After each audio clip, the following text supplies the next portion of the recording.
Bem-vindos a mais um episódio do Pode Regularizar, o podcast que traz novidades, conteúdos e muitas informações sobre direito imobiliário.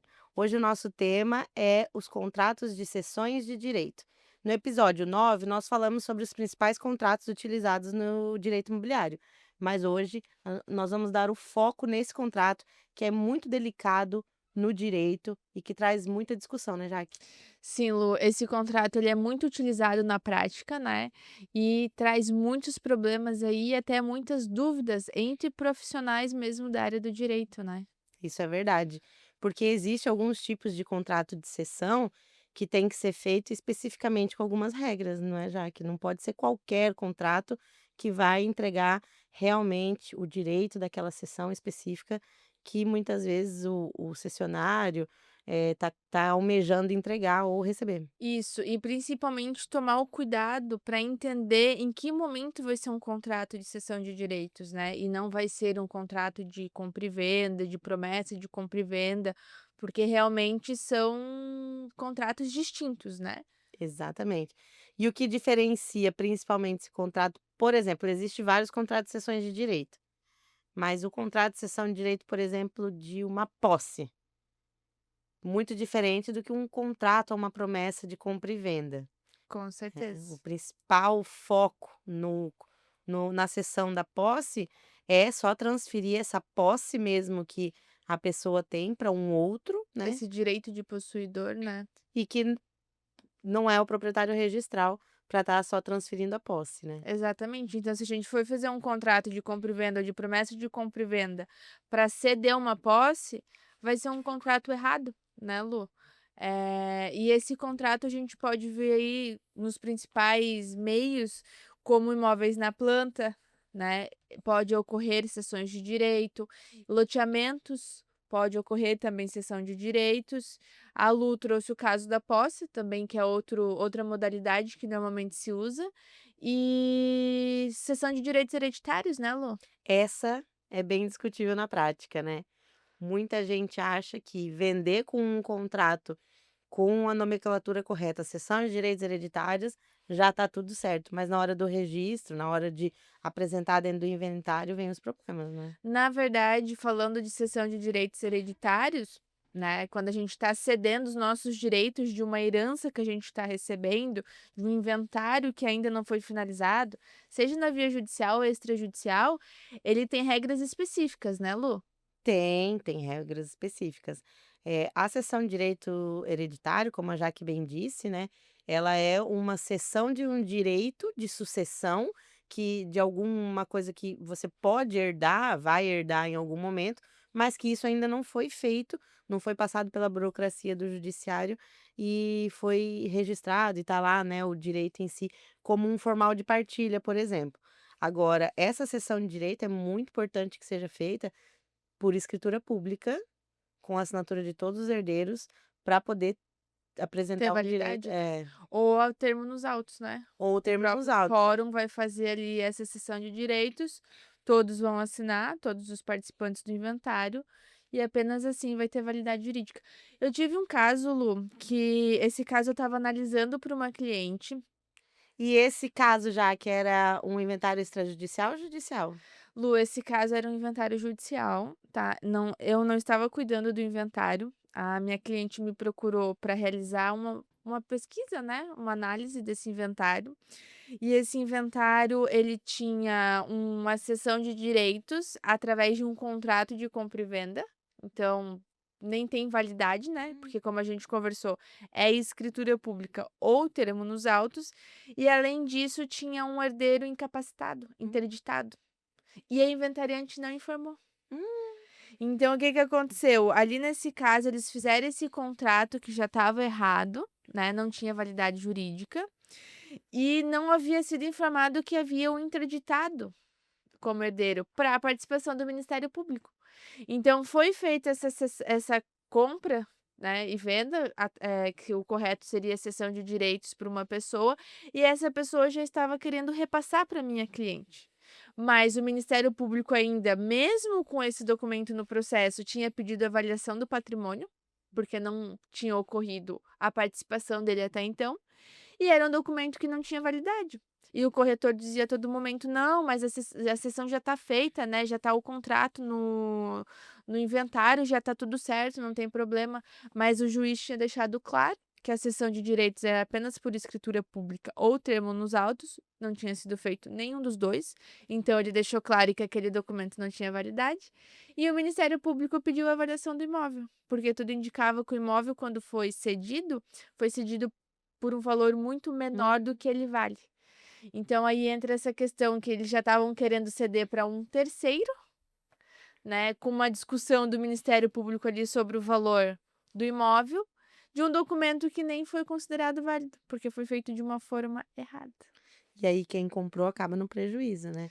Acaba no prejuízo e a sessão, se ela for sendo feita, né, Lu, faz uma sessão, depois outra sessão, qual a proporção desse prejuízo depois, né? A pessoa vai conseguir Exatamente. recuperar esse prejuízo? Eu tenho já que também um caso, hoje a gente vai pôr bastante caso prático pelo visto, porque realmente esse contrato de cessões ele traz muita discussão e muitos clientes.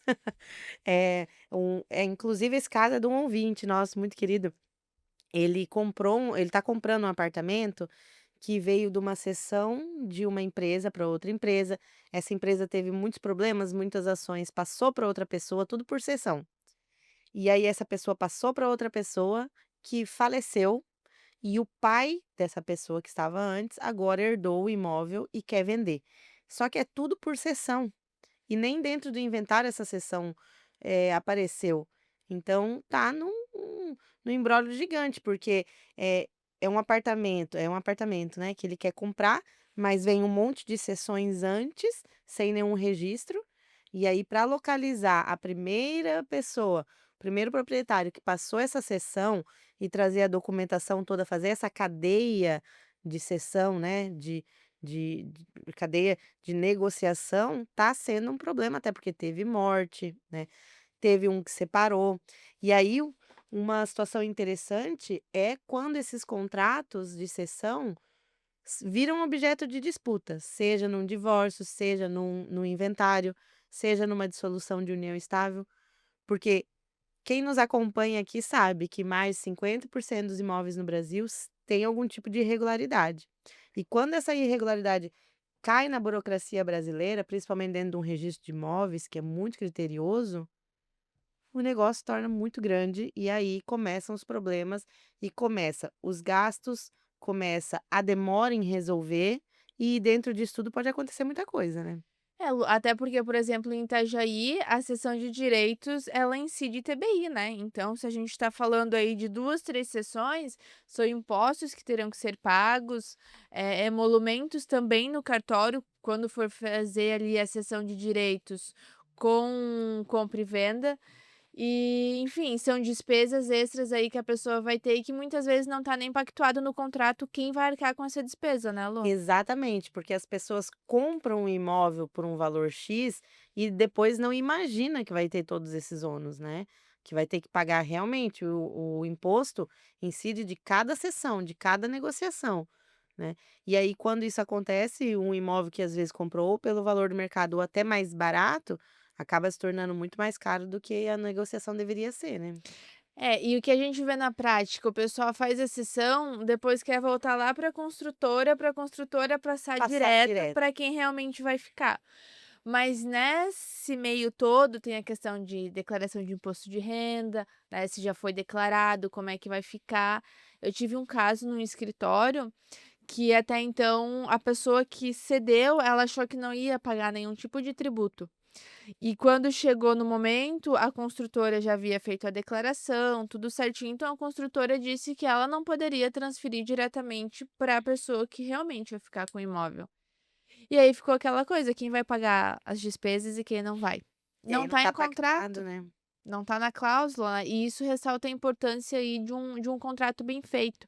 Porque hoje se tem o chat GPT, né, Lu, mas cada caso é um caso, É, nunca é igual.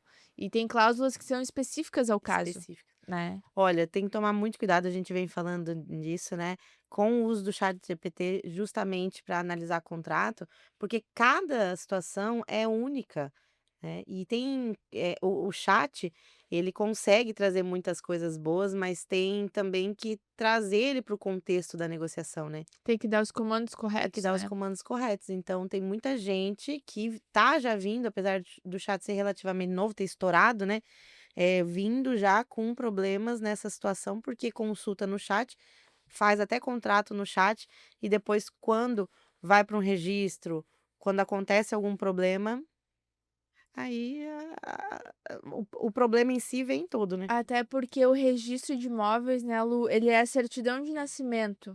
Ali tá tudo o histórico do imóvel, né. Então todos os pontos, todas as situações que acontecer no imóvel tem que estar ali. Então um divórcio, um casamento, né, tem que averbar depois ali a certidão de casamento, que Um se pacto casou. nupcial. Exatamente, sobre qual regime. Então, por isso que quando a gente fala que mais de 50% dos imóveis no Brasil eles estão irregulares, porque é muito difícil você pegar uma matrícula que ela esteja com 100% das informações ali, né. Então, assim, faz uma sessão, daí aquele lá se divorciou, mas a sessão nem estava averbada, aí o divórcio muito menos. Então vai virando aquele rolo, que aí quando a gente vai resolver, tem que começar lá de trás, fazer todas as averbações, todos os registros, para poder às vezes chegar no que a gente realmente quer, né. Eu tenho um caso que a gente está finalizando agora, que é de uma sessão mal feita também. É uma sessão de direitos hereditários, né, que é o inventário até hoje não foi feito, isso mais de 5 anos, e que dentro dessa sessão foi um contrato, não foi por escritura pública, e essa sessão estava com o número de matrícula errado, é um imóvel que não é construído, é um terreno grande em Itapema inclusive, e e aí chegou num determinado que a pessoa não tinha a escritura, não tinha o registro, não sabia nem aonde era exatamente o terreno dela, nos procurou para a gente encontrar, para a gente ver o qual que foi o que que a gente conseguiu fazer nisso? Um distrato. A gente teve que resolver essa sessão, porque não tinha nem como ele passar essa propriedade de fato para ela, porque no próprio inventário tinha muitos problemas para a transferência dos herdeiros. Então o inventário não conseguiu ser resolvido, porque passou uma rodovia no meio, então, né, teve que fazer a retificação diária. Então nem o inventário foi resolvido e ela não tinha também a parte do terreno dela. E aí ela ficou no prejuízo, porque na época ela comprou por um preço que já era caro, hoje a valorização que ela estava almejando era para ser muito alta, e no fim o que que ela conseguiu, a gente até conseguiu um um fazer uma compensação, mas porque foi a gente conseguiu fazer uma boa negociação, porque senão é resolver o contrato e não tem muito o que fazer. É, esse é um dos riscos, né, Lu, da sessão, sessões de direito mal feitas, a questão das despesas, né, é uma outra modalidade de risco, e a gente pode falar também de um risco que é muito comum, é a falta de anuência, né, da construtora, do vendedor, e Dos isso herdeiros. dos herdeiros. Isso acarreta muitos problemas, né. Muitos, muitos. E inclusive a seção de imóveis de planta, já que você puxou a questão da construtora, essa seção também ela tem que ser direcionada de um modo muito técnico, porque existiu aqui em Balneário, em Camboriú, em Itapema, construtoras que vendem o apartamento para mais de uma pessoa, tudo com exceções, né. E aí quando se entra depois na justiça para cobrar, quem registrou primeiro, quem foi lá e averbou, quem usou as manobras técnicas, leva, e o restante fica geralmente quando isso acontece a construtora já está em falência, né, já está em insolvência, não é uma construtora geralmente que vai ter vida longa, e aí a pessoa amarga o prejuízo dentro de uma ação judicial, né. E é difícil a pessoa que registra a cessão de direitos, né. É, Porque para fazer, o registro da cessão de direitos tem que ter o registro da promessa de compra e venda. exa E também é outra coisa que dificilmente o pessoal faz. é verdade. E tem a questão da incorporação também, que muitas construtoras e incorporadoras já não fazem, né, então vai dificultando. Mas existe, maneiras, como você falou do registro, né, usar as técnicas judiciais e jurídicas para conseguir registrar e garantir pelo menos o direito. porque depois o prejuízo vem, e aí a pessoa tem que gastar com imposto, tem que gastar com muita coisa, advogado, e fora a frustração, né, já de você comprar um imóvel, de você pagar e E depois dá dor você de não ter, cabeça, né. né. É, o problema é que o pessoal não quer ter despesa, né, então muitos não quer, às vezes, pagar um advogado para fazer o acompanhamento, muitos não quer pagar os emolumentos do registro para fazer ali o registro da promessa de compra e venda, e tá o contrato está feito, está resolvido a minha vida, ele me assegura de tudo. E na verdade não, né, essa questão mesmo aí de dupla venda, de dupla cessão, quem vai ter direito? Quem averbou, quem registrou. "Ah, mas e eu, fico como?" Você vai ter o direito à restituição do valor. Mas como é que está o patrimônio? Se for uma construtora, tem patrimônio para fazer essa devolução, Exatamente. né? Porque você ter uma sentença favorável para devolução é uma coisa, né, Lu? Mas você ter o patrimônio da pessoa para você poder fazer essa cobrança, já são coisas distintas, né? É o famoso ganhou, mas não levou, né. É, Ganha uma ação, mas depois para uma execução buscar o patrimônio de fato, receber o valor, né, é totalmente diferente. Então, a gente vive falando aqui, né, já que essa questão prévia, esse preventivo é muito importante, porque você pode acoplar esse valor de uma análise, essa situação toda prévia, dentro da compra. Por exemplo, vou gastar 1 milhão nesse imóvel entre assessoria e o valor, já fica com esse valor fechado, é o que a gente instrui, né, para os clientes. O seu valor de compra, ele é o valor dos impostos, mais o valor do imóvel e mais o valor da assessoria. Fecha esse valor que é o valor da sua compra. Como as financiadoras, né, os corretores indicam, o valor da compra nunca é o valor do imóvel. Sempre tem que contar ali dentro o valor do imposto, o valor dos emolumentos, não é, alguma melhoria talvez que tenha que ser feita. E essa análise preventiva e essa orientação técnica tem que constar ali dentro também, porque depois não tem dor de cabeça. até a importância, como a gente tratou já em outros episódios, do corretor trazer esse papel, né? Exato, Porque a gente fala de pessoas investidoras, de investidores que têm conhecimento, têm propriedade do que está fazendo, de todas as despesas, de todos os caminhos. E também a gente fala da pessoa que está comprando o seu primeiro imóvel, que não tem conhecimento algum do procedimento, do que vai vir pela frente, né? E aí são despesas consideradas altas, né, Lu? sim, A gente está falando aí de TBI, que normalmente é de 3% do valor do imóvel, se for pago à vista, senão normalmente quando tem financiamento tem uma redução, emolumentos no registro de imóveis. Então, às vezes a gente fala aí, a depender do valor do imóvel, de despesas que vão aí para R$ 15.000. exatamente. Aqui na região, uma despesa dessa gira em torno de um imóvel de uns 540.000, mas normalmente os imóveis aqui já estão na casa de milhões, É, né, bilhões. tem, né. E então são despesas aí que depois fazem diferença e que a pessoa tem que arcar com o pagamento imediato, né. O registro até faz uma parcelinha ali, né, com O juros. imposto também, né, consegue É, parcelar, mas é um valor que tem que ser desembolsado. Então a pessoa já desembolsa um valor alto para compra, não é, e às vezes deixa isso. E a gente já trouxe em outro episódio, justamente que muitos imóveis estão irregulares por conta disso, da pessoa não ter a condição de registrar, de pagar esses valores, e o tempo ir passando e quando vê, já aumentou, né, porque o imposto na hora que compra, o imposto 10 anos depois é muito maior, os emolumentos, tudo, né, aumenta. E tem toda a situação irregular que pode ser muito mais trabalhoso, gastar com o judiciário, com custas processuais, para resolver nesse meio tempo, né. com certeza, Lu. E, esses contratos de cessões, assim, eles parecem ser simples, né, mas no fundo ele é complexo. Ele é complexo. Porque tem muitos profissionais mesmo do direito que não entendem qual o momento de se usar uma sessão de direitos e qual o momento de ser uma promessa de compra e venda, um compromisso de compra e venda, né.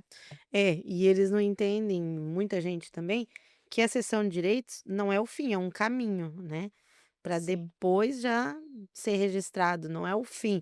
Eu tenho uma cessão de direito, tá ok, já tenho esse direito do imóvel, porque geralmente a pessoa tem a cessão de direitos e já pode entrar no imóvel, já está com a posse, né.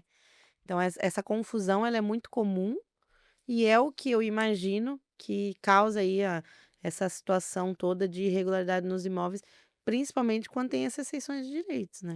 E voltando ali que você falou sobre a questão do valor da compra, englobar, N situações, como despesas, essas situações, eu tive um cliente que ele estava comprando um imóvel na planta e a construtora propôs uma assessoria, né, através do jurídico deles, e ele chegou até um momento que ele falou assim: "Não, agora eu vejo a necessidade de ter a minha assessoria", né, um advogado da minha confiança, para poder fazer a análise do contrato e ver o que que realmente quais os meus ônus e os meus bônus, né. Porque a gente sabe que é o advogado da construtora, ainda que às vezes o advogado tenha que trabalhar com imparcialidade, ele é o jurídico da construtora, né, gente. E nesse caso, a construtora ela se dispôs a arcar com a assessoria do cliente. Então a própria construtora pagou para o cliente ali o valor que o advogado pediu, para que ele pudesse fazer essa assessoria com o advogado da confiança dele. Legal, a gente vê pouco isso, né. Então, assim, às vezes uma conversa, né, com a própria a construtora, com o jurídico da construtora, eles muitas vezes pode acabar optando para não perder a venda aí do do imóvel, né. Legal, isso é uma prática muito bacana, porque deixa todo mundo segurado, né. Ao mesmo tempo que a construtora precisa ter os direitos dela assegurado também, o comprador também precisa, então nada mais justo que tenha assessorias para levar o negócio. Porque é o que a gente sempre fala, né, com certeza o advogado da construtora vai segurar os direitos dela que são opostos do direito do cliente, digamos assim, e o comprador vai segurar os direitos dele. Mas isso tudo trabalhando em conjunto faz uma venda limpa, uma compra e venda linda, evitando dor de cabeça futuro, né. E é um valor que despendeu ali, quando a gente engloba esse valor na compra, a gente já tem ciência que isso vai ter que como um imposto. É essa mentalidade que quem compra e não quer dor de cabeça deve ter, essa assessoria, essa orientação tem que ser levado em consideração como um imposto, sabe, que vai ter que pagar o imposto de emolumentos e a assessoria, porque isso evita muita, muita dor de cabeça, muita mesmo, né, nessa due diligência prévia aí de ver se o imóvel realmente está apto para ser comprado, né. E isso principalmente quando é uma sessão, porque a sessão a gente não registra de imediato, né. Normalmente não, né. É. Deveria ser. Deveria, mas geralmente não, né, porque se já faz uma cessão de posse de direitos, ali já tem alguma irregularidade, porque senão era só fazer uma compra e venda, né. Cessão de direitos hereditários, tudo bem, pode ser, mas pode não ser, o inventário terminou, como que funciona, né? Até porque a cessão de direitos hereditários, ela também não é o fim, né. Ela é o Não, caminho. é o caminho. E isso depois vai ser colocado no formal de partilha, vai ser realmente transferido à propriedade posteriormente no final do inventário, seja extrajudicial ou judicial, para aquela pessoa que recebeu esses direitos, né. Isso, Então, é tudo um caminho, tudo nada caminho. é o fim. Exatamente, essa frase é ótima. As sessões, elas não são um fim, elas são um caminho que lhe deu algum direito, lógico, né, é um contrato, mas que precisa continuar, precisa ir até o final para que isso seja registrado da melhor forma ou regularizado. Essas sessões, elas precisam estar muito técnica para lá no registro de imóveis não ter nenhum problema, né, a gente não tem nenhuma dor de cabeça futura com isso. Então, para você que precisa de uma sessão de direitos, tá em alguma situação que você viu que se encaixou, formalize corretamente essa sessão de direitos, né. Procure um advogado para fazer um acompanhamento desse contrato de cessão, né, Lu. De preferência um advogado que seja especialista na área, porque muitos advogados generalistas não têm conhecimento específico sobre isso. E pegue a anuência de todas as partes necessárias, tome a cautela, né, se essas partes elas são casadas, sobre qual o regime de bens que elas são casadas, se vai precisar da anuência do cônjuge também. Isso é de extrema importância, gente, porque no momento de fazer um registro, de fazer uma verbação, se houver a necessidade da assinatura daquele cônjuge, vai voltar com exigência, né, Lu? Vai. E aí, às vezes, não tem mais o contato da pessoa, perdeu o contato, não sabe mais onde a pessoa mora, que normalmente eu vejo que as pessoas mais velhas: "Ah, eu sei onde fulano mora", né, às vezes não tem nem o contato, mas eu sei onde ela mora. Mas às vezes fulano mudou de endereço, então é de extrema importância que tenha esse cuidado no momento de fazer, porque ali fazendo tudo certinho vai evitar a burocracia do registro de imóveis, né. É, e essa demora pode causar muito mais custos também, porque entra num protocolo, as certidões vencem, né? Até o próprio protocolo pode vencer e tem que pagar um terço novamente. Então, tudo é custo, tudo é uma programação que dá para economizar, né? Desde que seja orientado, seguido pelas formas técnicas, para conseguir fazer da melhor forma possível. E essas sessões bem feitas, inclusive as sessões de direito hereditário, né, Jaque, ela também poupa até talvez de pagar um ITCMD ali, dependendo da sessão que é feita. Então tem economia até dentro dos impostos, se for direcionado da forma correta, né.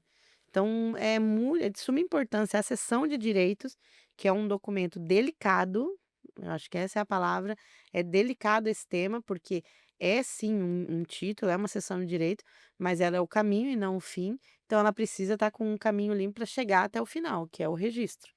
É, a importância do registro, da averbação, né, de averiguar a matrícula, ver se realmente quem está cedendo tem algum direito, porque não adianta a gente fazer uma sessão de direitos de um cedente que não consta nenhum direito na matrícula, né, então vai faltar um pedaço nesse caminho. Exatamente. E essa questão de cessão de direitos hereditários tem que ser muito bem feita, porque tem a sessão gratuita e onerosa, né, Lu? E aí são impostos diferentes, Isso. TCMD, ITBI. Então, assim, são realmente coisas que podem trazer prejuízos elevados aí se forem mal feitas. É, e pode trazer muita economia também quando feito de forma correta, né. Sim, com certeza. E Lu, para a gente poder finalizar, fugindo um pouco da questão de cessão de direitos aí, de transmissão de posse, aquisição de bens, o que eu vejo muito, cessão de direitos em contratos de locações. Esses são complexos, né.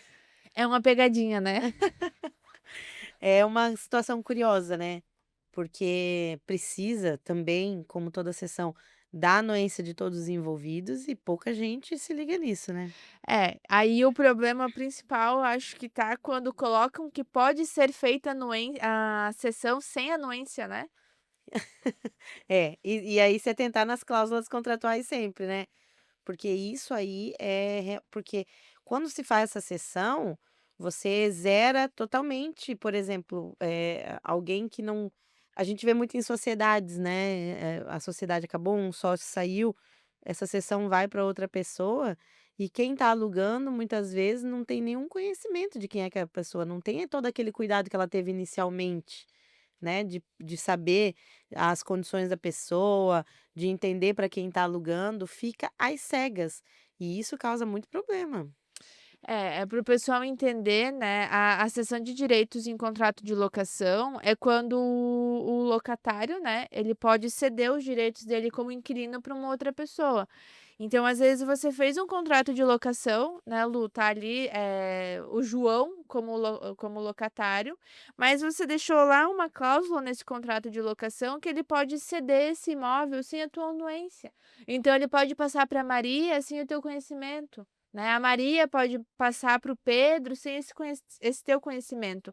Então olha o imbróglio que pode dar, no momento de, às vezes, pedir um despejo, de fazer uma execução, quem realmente está usufruindo desse imóvel, quem realmente está como inquilino desse imóvel, né. E o fato de não saber para quem está alugado, né, porque geralmente quando vai alugar tem todo um cuidado de entender para quem está alugando, quais as garantias que a pessoa tem de alugar para aquela pessoa, né. Uma análise do inquilino, né, do Aí locatário. então chega lá no final, no meio do contrato, não se sabe quem passou, quem não passou, não sabe a responsabilidade talvez do que aconteceu do imóvel lá no início, para quem está aqui agora. Então é muito complicado. É, porque ainda quando você coloca, né, uma cláusula de anuência para a cessão da locação, há a possibilidade do locador analisar, ver se ele realmente aceita essa cessão, fazer uma análise de quem, né, vai ser o cessionário dessa locação, se ele tem interesse, se ele não tem. Então ele não vai ficar perdido, Não vai ficar às escuras, às né. escuras. E então é um pouco diferente. Ainda assim tem que ter uma cautela, né, Lu, mas a cessão de direitos sem anuência, Não, é difícil tirar alguma vantagem disso, né. eu tive uma cliente que ela veio contar para mim um caso que ela teve, ela alugou para uma empresa e estava permitida a cessão de direitos, e sem anuência. E essa empresa ela cedeu para uma outra empresa. E aí a gente fala daquelas aqueles direitos que a empresa tem, né, de ficar de renovação judicial, caso a pessoa não o proprietário não queira renovar, e a proprietária ela não queria renovar. E aí essa empresa que foi cedida, ela entrou com uma renovação judicial, aí a proprietária teve que realmente renovar o contrato. Então olha todo o imbróglio que aconteceu por conta dessa cláusula. Por quê? Porque se ela tivesse ali que era proibida a cessão, ou que deveria ter anuência expressa da cessão, ela poderia Não não ter ter anuído. aceitado, exatamente. E às vezes o locatário inicial, né, a empresa inicial não ia querer renovar e teria finalizado a locação. Teria feito o que ela E queria, né. e hoje isso se postergou por muito mais, virou um imbróglio até jurídico, né, teve essa discussão aí, e então infelizmente são prejuízos que por conta às vezes de uma pequena cláusula, que normalmente é uma cláusula genérica, né, Sim. que traz em contratos de internet, traz aí pelo chat ChatGPT, como a gente já disse, ou outras inteligências artificiais, a gente precisa alimentá-las, né, com o conhecimento, para que elas possam trazer a cláusula realmente como precisa ser feito. Então, uma cláusula desse tamanho virou um imbróglio tremendo aí judicial. E a proprietária do imóvel infeliz, né, porque ela queria o imóvel de volta, talvez aí almejando até uma outra situação econômica e não pôde, né, vai ter que amargar aí o prejuízo de ter um contrato, não sei de quanto tempo, mas provavelmente de bastante tempo ainda para frente. Infelizmente, Lu. Isso demonstra que um contrato bem feito, né, seja aí na cessão de direitos referente a uma locação ou na cessão de direitos mesmo de imóveis, apartamentos, terrenos, a importância de se ter um acompanhamento aí de um advogado de sua confiança, né, para que tudo seja muito bem feito. É, a sessão, como eu disse, é muito delicada, causa a gente poderia falar de várias situações jurídicas que a gente tem hoje dentro do escritório rolando por conta de sessões, então é muito importante que vocês façam esse preventivo, essa análise prévia, para não dar dor de cabeça. É isso aí, pessoal. E se vocês nos acompanharam até aqui, curta, compartilhe com aquele amigo que você sabe que está passando por uma situação parecida. Deixe nos comentários temas que vocês gostariam que a gente trouxesse para o podcast. E até a próxima.